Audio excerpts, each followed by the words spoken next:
Assalamualaikum warahmatullahi wabarakatuh. Perkenalkan, nama saya Gesha Fitri dengan NIM 23011257763, mahasiswi Administrasi Publik kelas D angkatan 2023. Dalam video kali ini, saya akan memberikan jawaban atau tanggapan pada soal ujian tengah semester mata kuliah perilaku organisasi. Baik, soal yang pertama yaitu apa pentingnya mempelajari mata kuliah perilaku organisasi. Nah, menurut saya sendiri, dengan kita mempelajari mata kuliah perilaku organisasi, itu dapat memberikan wawasan atau pengetahuan yang mendalam mengenai bagaimana individu dan kelompok itu berperilaku dalam suatu lingkungan kerja atau organisasi. Nah, seperti yang kita ketahui, dalam dunia kerja atau profesional, keberhasilan suatu organisasi itu tidak hanya ditentukan oleh strategi bisnis atau teknologi yang digunakan, tetapi juga sangat dipengaruhi oleh cara orang-orang di dalamnya berinteraksi, berpikir, dan bertindak. Oleh karena itu, dengan kita memahami perilaku manusia dalam konteks organisasi menjadi kunci utama dalam menciptakan lingkungan kerja yang efektif dan harmonis. Jadi, dengan mempelajari perilaku organisasi, kita dapat memahami berbagai faktor yang mempengaruhi perilaku karyawan, seperti dari motivasi, persepsi, sikap, kepribadian, dan nilai-nilai, dan emosi. Dengan memahami hal tersebut, seseorang akan lebih mampu untuk berkomunikasi secara efektif dengan menyelesaikan konflik serta menjalin kerjasama yang baik dalam tim. Selain itu, perilaku organisasi juga mengajarkan bagaimana peran kepemimpinan, budaya organisasi, dan struktur organisasi itu dapat mempengaruhi kinerja individu maupun suatu kelompok. Baik, soal yang kedua yaitu apa yang Anda pahami tentang culture shock dalam konteks budaya organisasi.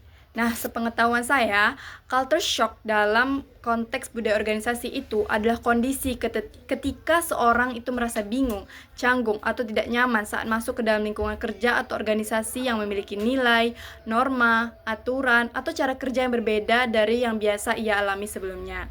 Misalnya itu ketika seorang karyawan baru yang sebelumnya bekerja di perusahaan dengan budaya kerja yang santai, mungkin akan mengalami culture shock saat masuk ke organisasi yang sangat formal, penuh aturan ketat, atau memiliki hierarki yang kuat. Ia bisa merasa stres, kesulitan beradaptasi, atau bahkan merasa tidak cocok.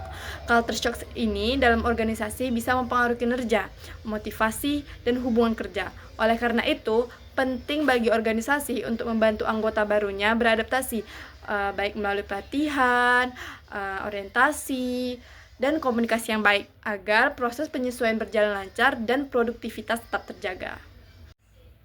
Soal yang ketiga yaitu bagaimana proses dibangunnya budaya organisasi.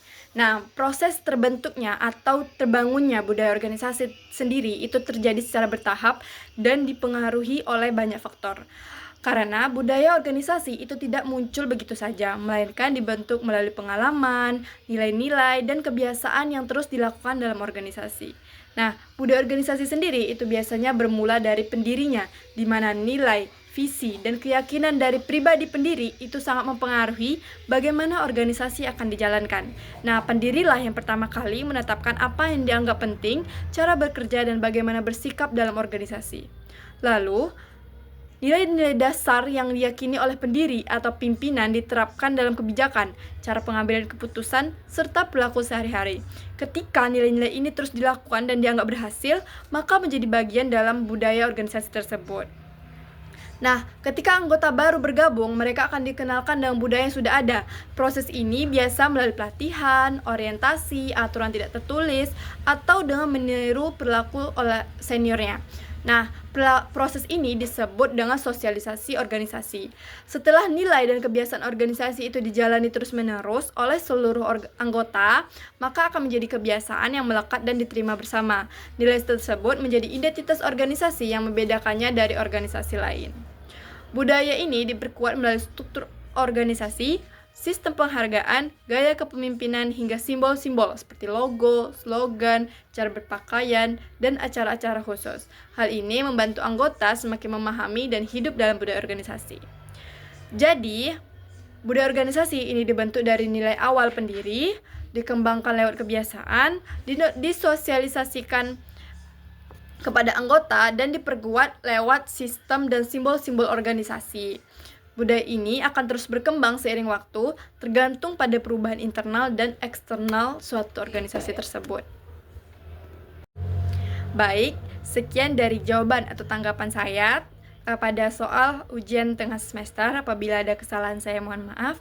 Wabillahi taufiq walhidayah. Wassalamualaikum warahmatullahi wabarakatuh.